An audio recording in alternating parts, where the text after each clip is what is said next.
bansang Tanzania ay isa sa may pinakamaraming albino sa mundo. Tinatayang mayroong humigit kumulang 42,000 katao ang may albinism sa Tanzania. Pero alam mo ba na nanganganib ang buhay ng mga albino sa bansang ito? Hinahanting sila, dinudukot at pinuputulan ng mga parte ng katawan.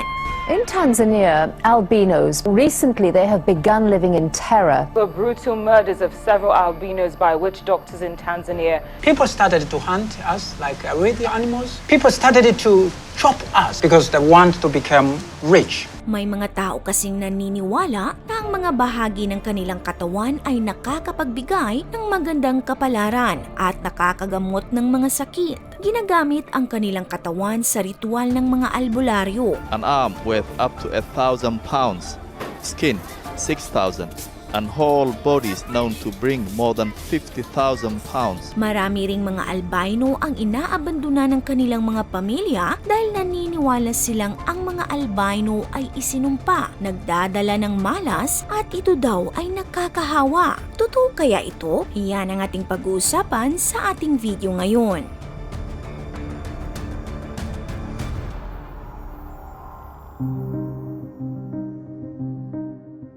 Maputing balat, buhok, kilay at pilik mata. Sila ang mga tinatawag na albino. Dito sa Pilipinas, anak-araw ang tawag natin. Ang albinism ay isang namamanang kondisyon kung saan ang katawan ng isang tao ay kulang sa pigment na tinatawag na melanin na siyang nagbibigay ng kulay sa buhok, balat at mata. Ang melanin din ay ang pumuprotekta sa balat laban sa nakakapinsalang UV rays na sumusunog sa balat. Ang albinism ay sanhi ng isang recessive gene. Nagkakaroon nito ang isang tao kapag ang kanyang mga magulang ay parehong may depektibong gene na pumipigil sa balat na gumawa ng melanin ng maayos. Ito ang dahilan kung bakit puti o maputla ang kulay ng mga albino at ang kanilang mga mata ay blue or brown. Kapag wala kasing produksyon ng melanin ay nawawala ng kakayahan ang katawan na magkaroon ng kulay. Ang albinism ay nangyayari sa buong mundo. Sa US, tinatayang sa bawat 20,000 katao, isa dito ay may albinism. Pero mas mataas talaga ang populasyon ng mga albino sa bansang Tanzania dahil ayon sa nailathala ng BMC Public Health sa kanilang journal noong 2006, isa sa bawat 1,400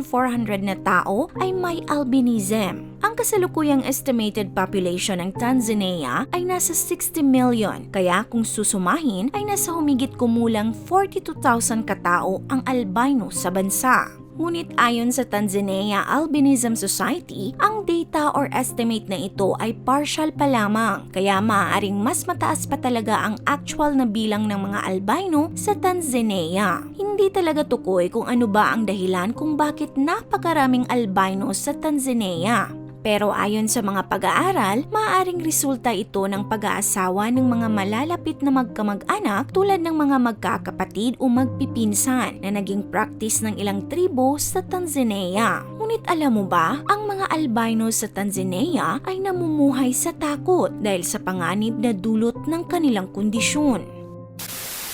Bago tayo magpatuloy mga ka-awesome, meron lang po akong i-share sa inyo na maaari nyo pong pagkakitaan part-time or full-time.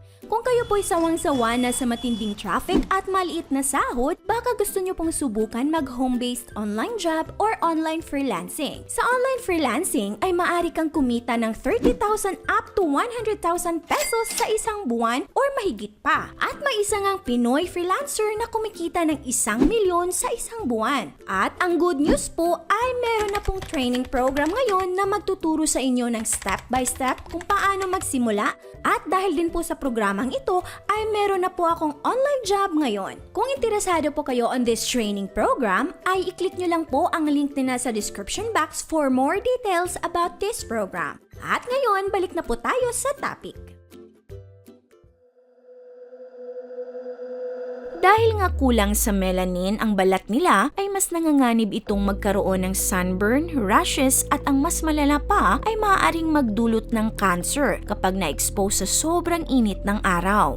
Nagkakaroon din sila ng kondisyon na tinatawag na nystagmus, kung saan kusang umiikot ang kanilang mga mata.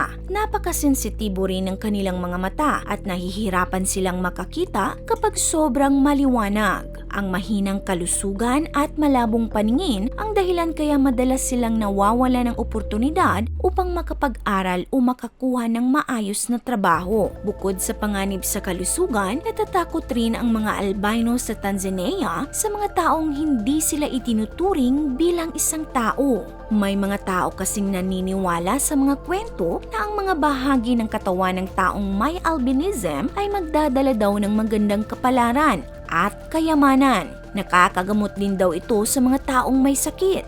Dahil sa kwentong ito, nagsimula ang maraming insidente ng pagdukot sa mga albino sa Tanzania para kuhaan ng kamay o paa. Ibinebenta daw ito ng mga albularyo ng ilang libong dolyar. Napapalakas daw nito ang anumang orasyon sa ritual na ginagawa upang makuha ang nais ng isang tao, tulad ng yaman. Sobrang hirap nito para sa mga taong may albinism na sa kabila ng araw-araw na pagsisigurong may makakain sila at mabubuhay ng payapa, ay nangangamba pa sila para sa kanilang mga buhay. Sa pagitan ng mga taong 2000 hanggang 2019, 76 na albino ang napatay at 182 naman ang nakaligtas sa pananakit, pang-aabuso at pag-atake ng kanilang mga kababayan. Madalas ring kinukutya ang mga albino sa Tanzania. Doon ay tinatawag silang 00 na ang ibig sabihin sa Swahili ay multo, at ang mas masakit pa, may mga naniniwala na ang mga albino ay nagdadala ng malas at sila daw ay isinumpa at nakakahawa daw ang kanilang kondisyon.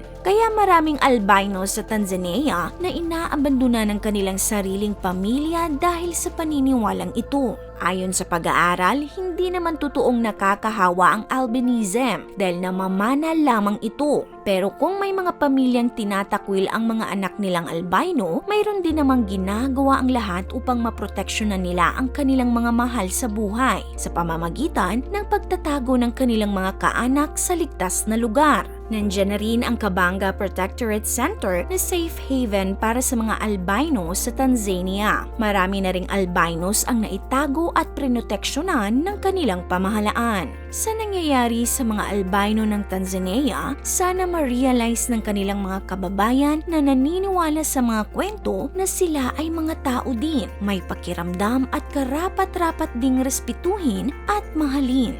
At higit sa lahat, may karapatan din silang mabuhay ng malaya dito sa mundo. This is your Ate O from Our Republic. Hanggang sa muli, and stay awesome!